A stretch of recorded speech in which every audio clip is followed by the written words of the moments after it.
as Africans need the rebirth of the continent, the renaissance of the continent across the board. And we are committed to that, consciously.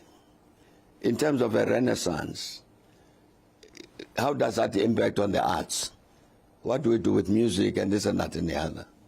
How does it impact on the economy? How does it impact on education? What does it impact on whatever? I don't think that as Africans, we have developed ourselves sufficiently, conscientized ourselves sufficiently to be able to be the driving force for that renaissance.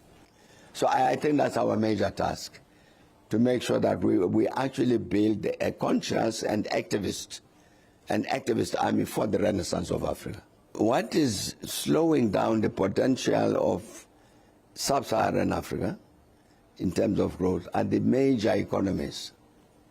It's them that are pulling down the rates of growth of GDP in terms of sub-Saharan Africa.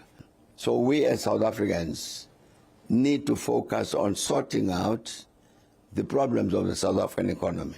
So we've got to turn it around. I'm saying certainly in the South African case. These coups that we're talking about is a reflection of the failure of the democratic system in particular African countries.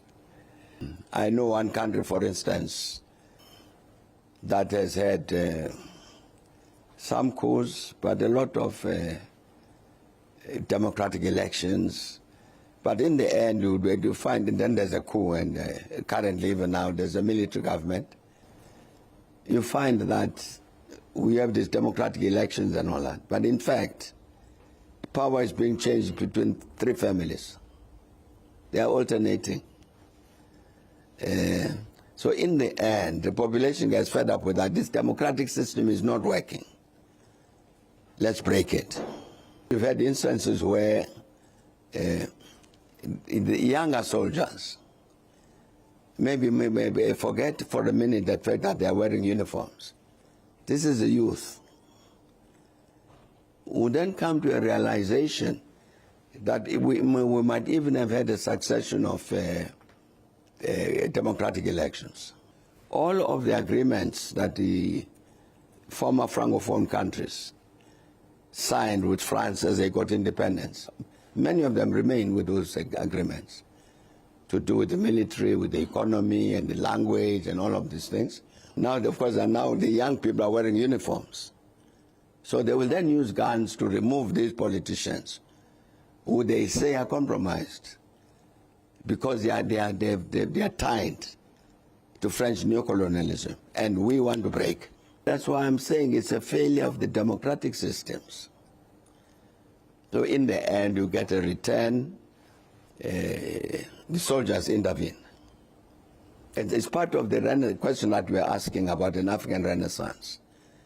Because when we say a renewed Africa, a reborn Africa with this Renaissance, what kind of political order do we want? What kind of political system? In the South African case, in the ANC case, our basic document says the people shall govern. Not the party that has won the elections shall govern, but the people shall govern.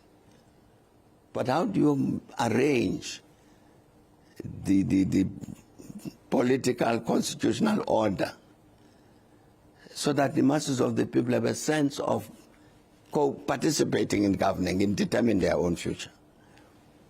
That's part of the Renaissance. When you say an African Renaissance in the politics, in governance, you've got to answer the question, what does it mean? And it can't mean you form a party and you get elected. It's got to go beyond that. Where are the people? Not for big people for self-enrichment.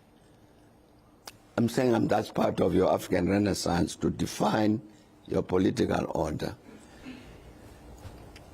But it's the absence of the failure of our democracies that encourages the return of the coup d'etat. Because the political systems in many countries, individual countries, fail to address the real challenges people are facing. So it's a political challenge, and so we have to look at it and resolve whatever the problem is. One of our major challenges is a rebuilding of the African Renaissance movement, to re-inject into the African mind this concept of an Africa reborn. So because you've got to discuss, in what sense do you say, at what point will you say Africa has been reborn, there has been a renaissance? The peer review mechanism exactly is part of that process, that the African leaders could sit together as peers and say we need to look at South Africa in order to assess it according to the following criteria. And once that understanding goes down, then you start saying, no, but these are domestic matters. Why do you want to interfere in domestic matters? That sense of being peers with the other Africans, with a common task to develop a particular Africa, disappears. With that consciousness about the renaissance of the continent. So I really, as I was saying, I think we can avoid, in order fundamentally to avoid all of these regressions, and therefore even re-energizing processes like the peer review mechanism, get the masses of the people on the continent, their political organizations and trade unions and churches and mosques and everybody. A renaissance in the arts, what does it mean? A renaissance in the economy, what does it mean? In politics, etc. Without that, institutions, very, very important institutions like the peer review mechanism will falter. It's a critical challenge on the continent, including, as I was saying, you will have more coups, military coups. If you don't have a sentiment, a view that a reborn Africa, a renewed Africa, a renaissance Africa, it can't be characterized by military coups.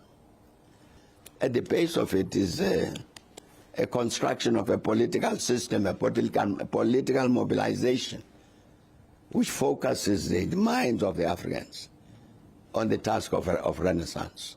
In the last summit, BRICS summit in Johannesburg, when it admitted new members, what were the criteria?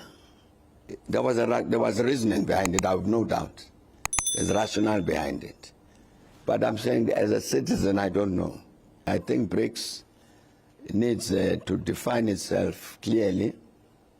We are BRICS, and we come together on the basis of the following, to do the following. I think that is still to come. I'm